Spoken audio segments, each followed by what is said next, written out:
はありがともみです。パリの7区にある私の大好きなグレースカフェというところに来ています。こちらはねもう本当にお店もすごい可愛くて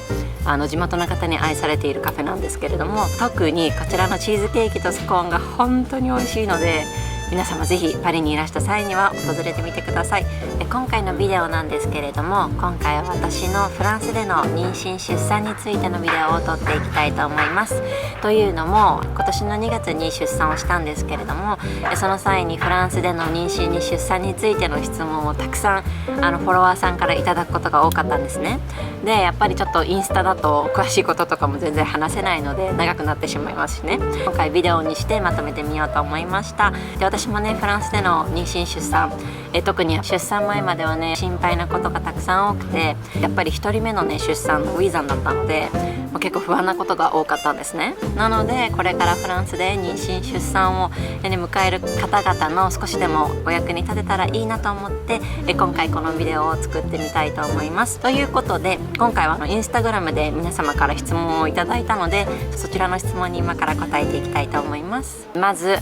産婦人科医の先生の選び方はどうされましたか、また産院の選び方はどうされましたかという質問をいただきました。はい、こちらはですね本当に私分からなかったんです。何も分からなかったので、こちらのパリに住んでいる日本人のお友達で出産をされていた先輩ママの方にもう全て教えていただきました。妊娠出産でやっぱりちょっと初めての子供ということもあって、どのようにねこう進んでいくのとかも全然分からなかったので、英語も喋れる先生がいいなと思っていたら紹介していただいた先生が英語も喋れる方だったので、もうこちらの先生で私はパーフェクトでした。その産院はこちらの先生が勤めていらっしゃるパリのクリニックで産むことにいたしました。はい、次の質問いきます。妊婦検診の頻度を教えてください。妊婦検診の頻度なんですけれども、こちらはね月に1回でした。毎回先生のところに行くごとにパリにねラボがあるんですけれども、そのラボに行って先生に会う前に必ず月1回尿検査と血液検査ですね、両方して、でその結果を持って先生のところに行っていました。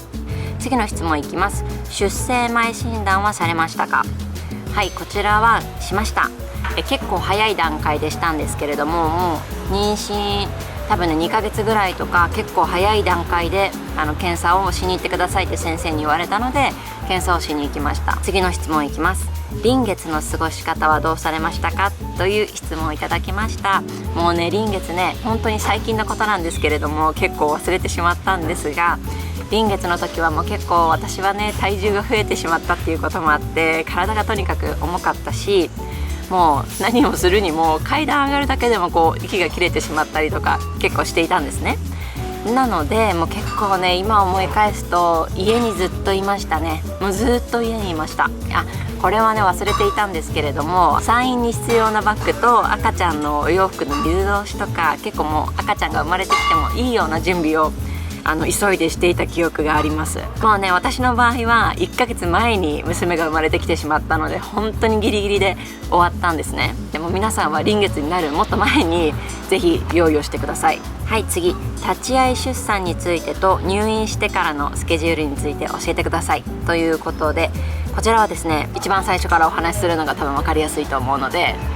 流れをねお話したいと思うんですけれども、私の場合は入院する3日4日前からお印があって、で入院する日の朝にちゃんとしたお印があったので病院に連絡したんですね。今から病院に来てくださいということで、まさかねその日に入院するなんて思っていなかったので、本当にちっちゃいもう必要最低限のものが入ったバッグと、もう全身スウェットみたいな部屋着で病院に行ったんです。病院に行く途中に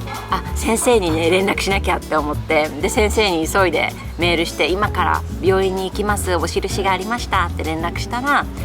すぐ返事をいただいて、僕はね今ねバカンス中だから病院にいないよって言われたんですね。でまずはバカンス中って思って、でその後に違う先生が産院にいるからその先生に見てもらってねっていうことで連絡をいただきました。でもその時点で先生今まで見ててくれた先生いないんだって思って、不安度マックスですよね。そのまま病院に行って、で病院に着いたらまず助産師さんの方に見ていただいたんですね。でそしたらもうあなたね子宮口が2センチ開いてるからこのまま入院よって言われたんです。でって思って、その時に2時とかだったんですよね。お昼の2時ぐらいででも急いで彼に連絡して、私今日から入院らしいって言って、で彼も慌てて、あ、そうなんだって、じゃあちょっと仕事終わったら行くねっていうことで、ここからもう入院するということになったんですね。でその後、病室に移動して助産師の方がいらっしゃって、明日の朝10時から分娩室に行って出産の準備を始めますよって言われたんです。なのでその日の夜はもう彼も一緒に来てくれて、で私はね立ち会い出産を希望していたので、というか多分フランスの方はほとんどが立ち会い出産だと思うんですけれども、私はそれを希望していたので一緒に彼も病室に泊まるという形になりました。でその次の日の朝、私は無痛分娩だったので、多分フランスの方ほとんどの方が無痛分娩だと思うんですけれども、無痛分娩だったので、無痛分娩の手術が始まると食べ物は食べれなくなるからちゃんとご飯食べておいてねって言われたので、朝10時と言われていたので、もう8時ぐらいには結構、寝れなかったのもあったんですけど、8時ぐらいには起きておにぎりとかなんかをね食べた記憶があります。その後10時って言われていたんですけど、結局バカンス中だったので、多分看護師さんとか先生の数が足りなくてですね、12時から分娩室に移動することになりました。麻酔の後にすぐ促進剤を打っていただいて、そこから出産の準備が始まりました。でもいろんな体勢になって、右になったり横になったりで出産のね子宮口が開くのを待ったんですけれども、ね、この無痛分娩というのは出産するまでに何も食べちゃいけないっていうルールになっているんですね。インスタとか見ていたら絶対スナック持って行った方がいいって書いてあったので、私もねなんかエネルギーバーとかをいくつかこうカロリーメイトみたいのを用意して分娩室に持って行っていたんですけれども、何も食べちゃいけないっていうことでそれも食べれなくて、でも食べちゃいけないんですけれども、水とリンゴジュースは飲んでいいよって言われたんですね。なのでリンゴジュースだけちょっと彼に買ってきてもらって、水とリンゴジュースをひたすら飲んでました。ここから子宮口が開くのをねずーっと12時からだったので、だいたい6時ぐらいまで待ちました。でそしたらもう子宮口が結構全開になってきて、6時半に助産師の方が30分後にドクター連れてきますのでお待ちくださいって、そこから出産頑張りましょうって言われたんです。助産師さんの方が6時半に来るんだけれども、多分横でちょうど同じ時間にね出産を控えている妊婦さんがいるから、ちょっとね何時になるかわからないって言われたんですね。でそっか妊婦さんいるんだって思いながら、ここから6時半になって待っても待っても先生が来なくて、あれおかしいなってなったんですね。で多分横のお部屋だったんですね、その妊婦さんが。でずっとこう音を聞いていて、でも私ももう麻酔が効いていても結構こう開いてきてるのが分かっていたので、もうどうしよう出てきてるっていうのが分かったんですね。でどうしてる出てきてるし、でもどうしたらいいか分からないし、で彼にちょっと外に行って見てきてくれないって言って、看護師さんちょっと呼んできてって言って外を見てきてもらったんですけれども、外行っても誰もいなかったよって言われて、じゃあもうしょうがないね、待つしかないねって言って結局待ってたんですね。でそこから7時ぐらいになった時に横で産声が聞こえたんですね。で彼と一緒にやっと生まれたね隣の赤ちゃんっていう話をしていて、でそこから10分15分ぐらいなので7時過ぎぐらいになった時に助産師の方と先生がバーってもう病室に入ってきてくださって、じゃあ今からお産を始めましょうっていうことになりました。でそこから始まるんですけれども、フランスは助産師さんとのレッスンが4回ぐらいあるんですけれども、その間にね出産は何を持っていくかとか呼吸法とかをいろいろ習うんですけれども、で私の場合は1ヶ月早く生まれてきたので呼吸法を習っていなかったんですね。それが一番最後のレッスンだったそうなんですけれども、なのでじゃあ今から力むわよって言われて助産師の方に、で先生に実はまだ習ってなくて全然わからないんですって言ったら、もう先生が分かったわ、じゃあ今私が教えてあげるからマスクをこう外してくださって、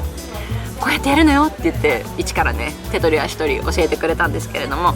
そこからお産が始まってだいたい26分ぐらいでスポッと赤ちゃんが出てきてくれました。今回は立ち会い出産ということもあってやっぱり横にいてくれて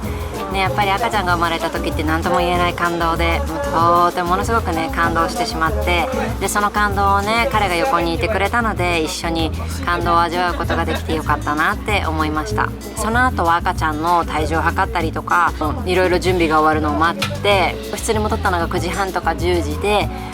その生まれた日は私のクリニックにはナースリーっていう赤ちゃんをね夜預かってくれるお部屋があったんですね。なのでその日はもう赤ちゃんを預けて、その時間が夜の11時から朝の6時まで預かってくれるんですね。なのでその日はもう預かっていただいて、で入院中なんですけれども、助産師さんの方が何回も病室に1日 2,3 回もっとかな来てくださっていた気がします。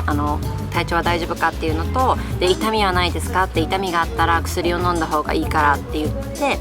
毎日痛みを確認してくださいました。体調はどうかっていうのも聞いてくださったりとか、一番びっくりしたのが、出産して産後2日目の時に先生にね、外行って歩いてるって聞かれたんですね。でもう私パジャマだったし、パジャマ着ていったし、もうほとんどすっぴんだったので、もうこんな状態見て外歩いてると思えるのかなって思ったんですけど、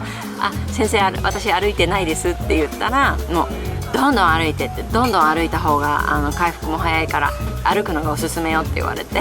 それがね結構ちょっと頑張って歩こうかなって思ったんですけれども、もう体も結構ボロボロで疲れていたので、歩くっていうことはできなかったんですけども、それがね結構びっくりして面白かったです。あとはですね、入院中にはその赤ちゃんをどうやってお風呂に入れるかとか、どうやってケアをするかとかいうのを聞くんです。でフランスはガーゼみたいなものに赤ちゃん用の美容液があるんですけど、セラムがあって、でそれをポンポンポンってつけて目とか鼻とか掃除していくんですね。でそのやり方を先生に教えていただいたり、その時もわからなかったので全部ビデオに撮ったりしました。という感じで、産後の入院中はもう結構そんな感じで、体の回復をひたすら待つという感じでした。でも私はねやっぱり体がもちろん赤ちゃんが出ているわけですから、すごい結構ダメージが多かったので、結構疲れていたので、最初の2日3日はお腹が結構痛かったですね。ですごい寝てる時も汗をかいたりしていたので、パジャマの替えをたくさん持って行ってよかったなって思いました。これはね結構、人にもよると思うんですけれども、私はすごく汗をかいてしまったので、新しいパジャマと着替えがあったのにすごく助けられました。という感じで出産が終わって退院して家に帰りましたね。という感じが産院での過ごし方でした。でその次なんですけれども、産後のねケアについてちょっとお話ししたいと思うんですけれども、もうねこれもねフランスって結構進んでるじゃないですかね。皆さん進んでるって言うんですけれども、私もどんな感じなのかって思っていて、で最初お友達ママに聞いたら、私は中に機械を入れてトレーニングしたとか、私はブリッジをしましたとかね、結構いろんなことを聞いていたんですけれども、助産師さんによって違うんです。で私の助産師さんはもう直接指を入れて筋肉を確認してくださる先生だったんですね。それが結局産後のトレーニングって10回目までが保険で全部カバーされるので、なので私も 3,4 回通いました。産後の尿漏れが結構ひどかったんですけれども、それも回復してきて、もう先生にもう来なくていいわよって、そのまま運動も再開して大丈夫よっていう風に教えていただいて、でそこから産後のケアが終わりました。はい、という感じでフランスの妊娠出産について少しお話しさせていただきました。で今回のビデオ皆さんいかがでしたでしょうか。少しでも皆様のお役に立てたら嬉しいです。ということで今回もご覧いただきまして本当にありがとうございました。よかったらいいねを、ラブなら登録をぜひよろしくお願いいたします。それではまた次回、アビアント。